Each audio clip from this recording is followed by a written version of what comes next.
Assalamualaikum warahmatullahi wabarakatuh. Halo, nama aku Anissa Alfitria dari kelas 12 IPS 1.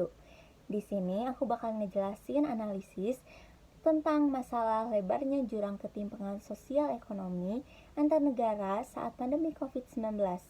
Sebelum kita lanjut ke videonya, aku mau ngejelasin dulu apa itu ketimpangan sosial. Jadi, ketimpangan sosial adalah keadaan di mana terjadi kesenjangan, ketimpangan, atau ketidaksamaan akses untuk memanfaatkan sumber daya yang ada. Hal ini dapat disebabkan oleh adanya perbedaan status sosial, ekonomi, maupun budaya. Nah, karena sudah tahu apa itu ketimpangan sosial, sekarang kita lanjut ke masalahnya, yaitu lebarnya jurang ketimpangan sosial ekonomi antar negara saat pandemi COVID-19. Seperti yang kita tahu, pandemi COVID-19 berlangsung di berbagai negara di belahan dunia.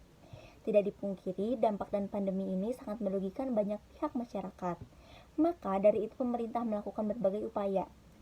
Setiap negara mempunyai caranya masing-masing. Ada yang berhasil keluar dari masalah pandemi ini dengan cepat, lambat, bahkan ada yang masih stuck di situ-situ saja. Ada negara yang bisa mengatasi pandemi ini dan bangkit dengan cepat. Ada juga negara yang susah mengatasi pandemi ini dengan negaranya semakin terpuruk, sehingga pandemi ini memunculkan lebarnya jurang ketimpangan sosial ekonomi saat pandemi. Negara-negara dengan indeks rata-rata paling tinggi adalah Norwegia, Denmark, dan Jerman.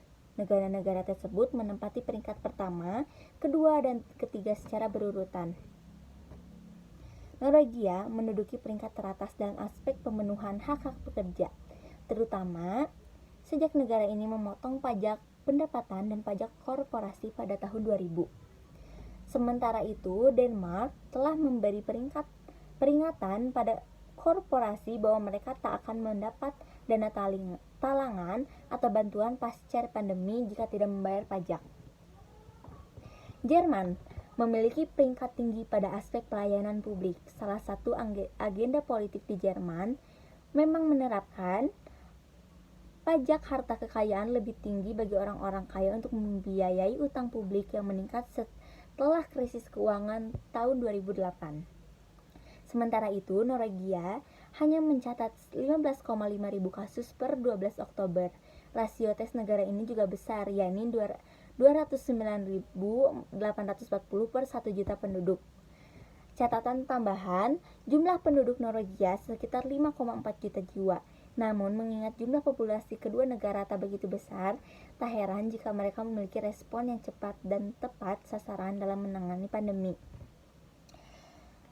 Lebih lanjut, beberapa negara berperingkat buncit, diantaranya termasuk Sudan Selatan peringkat ke-158 dan Nigeria peringkat ke-157. Namun, dampak paling buruk tampaknya dialami India. Meski negara ini memiliki peringkat indeks rata-rata tak begitu buruk, yaitu peringkat ke-129, jika dirinci, India memiliki anggaran kesehatan paling rendah, keempat dibandingkan seluruh negara di dunia. Kebanyakan pekerja di India mengantongi upah yang tak sampai setengah dari upah minimum. Sejauh ini, penanganan COVID-19 di India juga sangat buruk, dengan jumlah kematian yang besar dan jutaan orang jatuh dalam kemiskinan. Sementara di ASEAN, usaha Indonesia memerangi ketimpangan pada 2020 berada pada peringkat keempat dengan peringkat global. Sedangkan peringkat di Indonesia sendiri pada tahun 2020 ini menduduki peringkat ke-90. Hal itu disebabkan performa yang baik pada pajak peringkat ke-23. Pada 2020, peringkat Indonesia pada progresivitas pajak menurun ke peringkat 34. Hal ini disebabkan pemerintah mempercepat realisasi penurunan pajak penghasilan atau disingkat PPH. Faktor penyebab dari masalah ini adalah faktor internal. Ketimpangan sosial ekonomi ini muncul dari berhasil atau tidaknya upaya suatu negara itu sendiri, apakah upayanya berhasil membawa mereka keluar dari masalah pandemi ini atau tidak. Sekian yang dapat saya jelaskan dari kasus ini. Wassalamualaikum warahmatullahi wabarakatuh.